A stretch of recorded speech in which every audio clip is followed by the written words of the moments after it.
Do you notice lately, and by lately I mean the past 3 years, that people are more introverted than they usually are?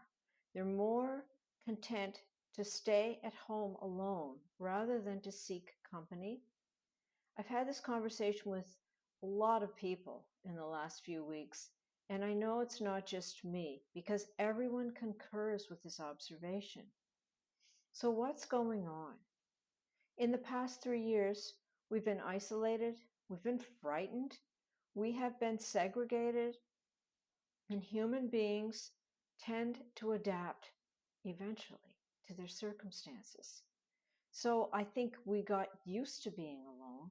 We got used to being more on our own, which isn't in itself a bad thing. I mean, spending time alone and introspection and self care is a good thing. But when it comes into the area of not reaching out to people, of being far too content to stay alone and not seeking company very much at all, then I believe it's a dangerous thing. In the past 3 years, we have been forced into isolation and many of us into loneliness.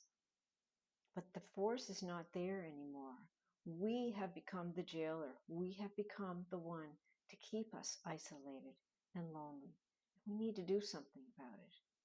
Now, you know what my answer, my solution to this is to build community. But how do you build community with people who really aren't interested in getting together with other people? This is the question today. This is the challenge, and we need to rise to it. My only thought in this situation is to reach out to people one at a time. This is how I built my community online. I reached out to people again and again and said, come to the hangout. Are you coming to the hangout? I didn't put out a sweeping invitation, hoping that I would catch a lot of people that way.